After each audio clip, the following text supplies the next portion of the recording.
Olá, amigos! Estamos iniciando o programa Esclarecimentos Oportunos. Lembramos que este programa é uma realização da Sociedade Espírita Francisco de Assis, casa sediada na cidade de São Paulo.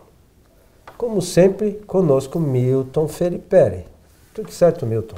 Tudo bem, tudo certinho, satisfeito, alegre aqui por estar ao seu lado para mais um trabalho de divulgação das ideias espíritas, junto dos nossos técnicos. Agradecer pela atenção de todos e vou desejar que os bons espíritos nos ajudem sempre. Muito bom, seu Milton Felipe. Então recebemos aqui, seu Milton, mais um questionamento, né? Que diz assim: li em uma revista espírita, não na revista espírita de Kardec, em uma revista espírita aí, que circula por aí, um artigo que diz que a lei de ação e reação, descoberta pelo cientista Isaac Newton, é a lei de causa e a lei de causa e efeito são a mesma coisa. O que vocês podem dizer a respeito? E aí, uma sugestãozinha aqui para o pessoal, a pergunta 964 do Livro dos Espíritos, no capítulo 5. É isso, seu Milton? É uma boa pergunta para fazermos comentários e repormos algumas coisas nos devidos lugares, não é isso? Então, a pessoa ela leu no artigo e o artigo diz que tanto a lei de ação e reação do Newton e a lei de causa e efeito, que é um princípio fundamental da doutrina espírita, um dos princípios fundamentais. Uma lei natural também, né? Lei natural, são a mesma coisa. No fundo, se a pessoa perguntou o que nós podemos dizer a respeito, é porque talvez ela não concorde, viu? Não é isso? Está criando uma dúvida aí, né? Ela criou a dúvida e quer saber como é que podemos sanar. Muito bem.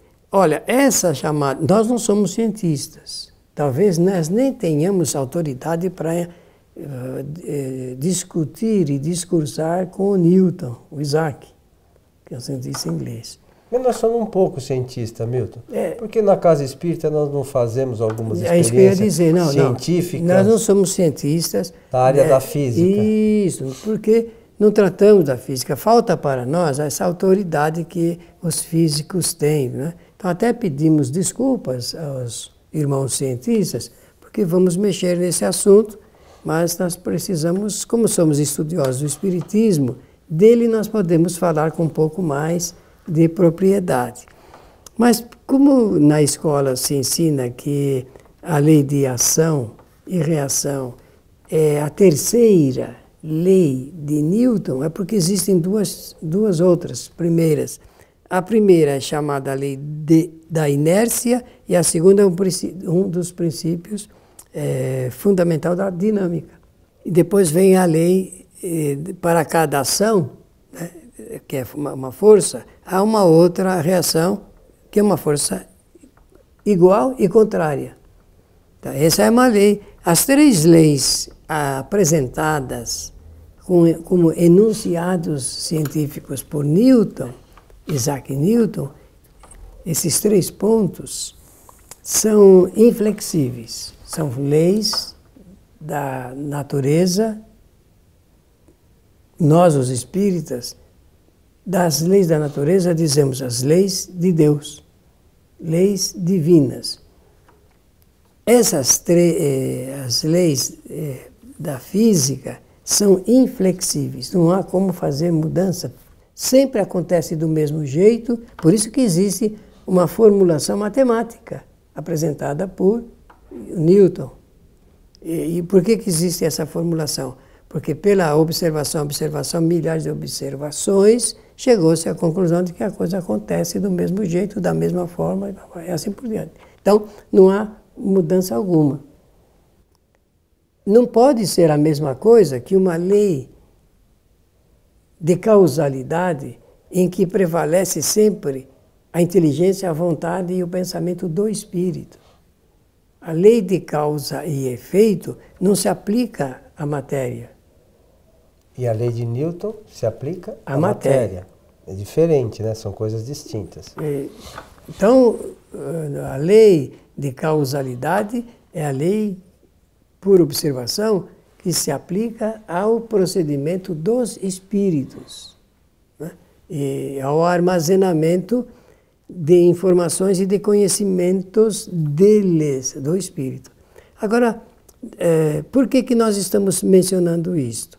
Porque não dá para você aplicar a lei de ação e reação no comportamento dos espíritos, porque seria a mesma coisa que existia no tempo do Velho Testamento, que é a pena de talião. A pena de talião tem esse nome porque tal procedimento, tal penalidade, tal crime, tal penalidade. E não é assim que funciona na lei de causalidade, de causa e efeito, aplicada para o espírito. Aliás, é bom nós dizermos aqui que Allan Kardec vai apresentando essa nova teoria muito importante dos princípios da doutrina ao longo dos livros, porque não existe nenhum lugar em que você lê lei de causa e de efeito, escrita por Allan Kardec. Lei proporcional às causas, isso aí tudo nós vamos ter, mas ele utilizou de recursos os mais diversos para ir apresentando esse novo ensaio, essa nova teoria. Como é que funciona a lei de causa e efeito? Funciona assim, o espírito, ele produz as causas e ele recolhe os efeitos dessa causa. Só que tem um detalhe, como ele possui vontade e ele pode fazer mudanças, porque olha que coisa interessante, o espírito ele pode fazer alterações comportamentais. E tanto ele pode avançar mais, como ele pode atenuar até mesmo os efeitos ligados com as causas que ele produziu anteriormente. Então não dá para falar de castigo, de punição, de penalidade, só que o Livro dos Espíritos, ele é cheio desse linguajar, porque ele é escrito numa época em que a cultura religiosa era prevalecente na França, quando surgiu em 1857 o Livro dos Espíritos, por exemplo. Kardec também menciona nos seus livros que se a gente der um nome para cada coisa, a gente não faz confusão.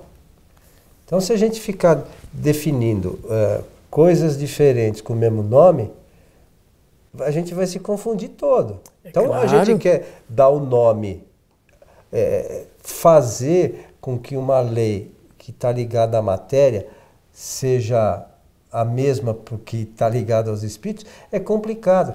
E aí, Milton, a gente vê algumas pessoas tratando desse tema e diz assim, mas não tem nada demais. Se não tem nada demais, trata segundo a orientação dos espíritos superiores. A lei de ação e reação está ligada à matéria. E não fomos nós que definimos isso. Não é o Milton nem o Coelho. São os espíritos superiores. Então não adianta a gente querer aí ficar brigando e falando coisas que não, vamos dizer assim, elas não estão ligadas a doutrinas e a gente quer insistir que elas façam parte. Não, é a mesma coisa. Mas no livro do fulano lá, a gente lamenta. A gente lamenta que alguns ainda pensem dessa forma. Né? Se colocou no livro, seja lá o que for, vai responder por isso. O que a gente não pode é achar que, porque alguém colocou, que aquilo seja lei. A lei está nas obras fundamentais da doutrina. E a gente pede que as pessoas leiam estas leis, né? E a lei de causa e efeito é flexível porque proporciona ao espírito aprender a refletir, a assimilar e a ter comportamentos diferentes. Então, ele próprio, o causador, quer dizer, o criador das causas, pode fazer alterações dos efeitos de acordo com o seu procedimento posterior. E tem uma questão que eu acho que é simples para a gente exemplificar isso, Milton. Vamos imaginar uma situação que uma pessoa vem com seu carro dirigindo numa rua e atropela uma pessoa que estava na faixa para atravessar. A primeira pessoa, ela estava embriagada e não parou, não viu, enfim. A segunda pessoa, ela estava bem. Quem estava embriagado era o transeunte, que se jogou, por exemplo, na faixa. A causa e o efeito é exatamente o mesmo, mas para os espíritos isso é a mesma coisa? Não. As situações são completamente diversas. Uma série de fatores aí podem fazer alterações profundas. Profundas. Então, sabe, é um exemplo bastante simples, mas é importante que a gente entenda que uma coisa é uma coisa, outra coisa é outra coisa. Não adianta a gente querer que tudo seja porque alguém disse que seja do jeito que essa pessoa falou. No caso da lei de Newton, não há como nós mudarmos nada, absolutamente nada.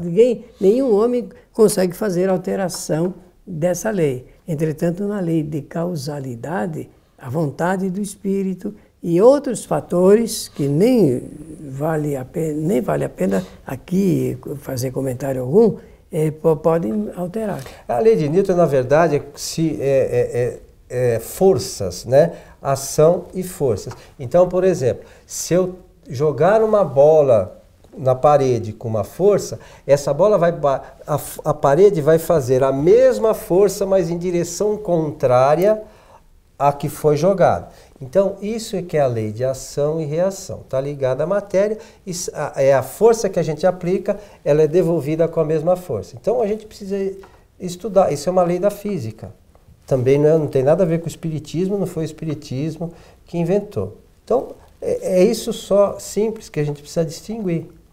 E precisa distinguir para não criar confusão nem na opinião pública geral e nem na opinião pública espírita.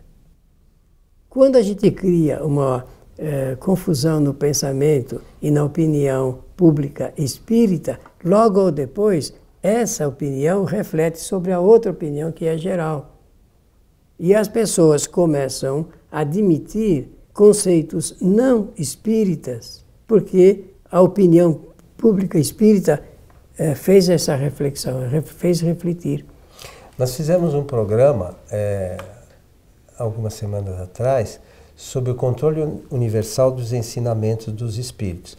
E no final do programa você leu alguma coisa dizendo que algumas coisas ditas em nome da doutrina são opiniões pessoais de alguns espíritos. Como é o caso. Como é a questão, como é que é essa questão. Então, a gente precisa, não é porque um espírito falou que isso é verdade. A gente precisa ver realmente se isso está, vamos dizer assim, controlado pela doutrina, o que os demais espíritos falam. Senão a gente acaba se perdendo, o espiritismo acaba perdendo o seu fundo, né, doutrinário. E a gente caminha por caminhos aí difíceis que não vão nos levar a um bom lugar, acho eu. Porque no final nós ficamos sem saber como pensar. Eu devo pensar desta maneira, inflexível, ou devo pensar dessa maneira flexível, porque essa lei é de flexibilidade. A lei de causalidade é uma lei de flexibilidade. Nem todas as vezes a gente vê situações diferentes, ou melhor, situações iguais, que os resultados são diferentes por conta desse exemplo que a gente deu, por conta da intenção. Isso mesmo. E isso que diferencia, né, o efeito, muitas vezes. Eu quis prejudicar, ou como a gente vê aí, essa questão de atropelamento,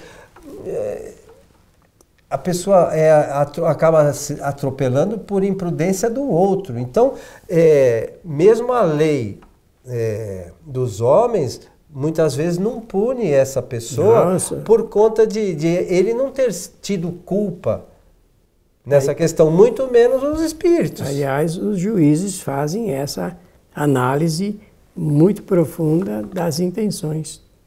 E faz toda a diferença. De modo que a lei de causa e efeito tem a ver com as nossas ações, né? Com aquilo que nós efetivamente fazemos. É diferente da lei de causa a lei de ação e reação, que está ligado a efeitos só sobre a matéria. Agora eu quero fazer, ao lado desse comentário seu, uma reflexão sobre o conteúdo que está nas obras espíritas do ponto de vista da linguagem. Sim. Porque, como eu falei, foi escrito e publicado numa época em que a linguagem era muito religiosa e ressentida pelo reflexo da cultura religiosa da época. Então, o que é que nós vemos no Livro dos Espíritos, muitas das vezes? Olha, eu vou usar a expressão que está ali. Da lei de Deus, ninguém escapa, não tem uma outra palavra. Outro termo, mas é o que ninguém se livra, por exemplo, da lei. Sim, mas as leis de Deus não são inflexíveis. As leis do Criador são para dotar o espírito de possibilidades para que ele possa realmente conhecer e ir melhorando até alcançar um grau máximo da evolução. Então, essa inflexibilidade colocada de uma lei física dentro dos princípios da doutrina espírita corrompem os princípios da doutrina.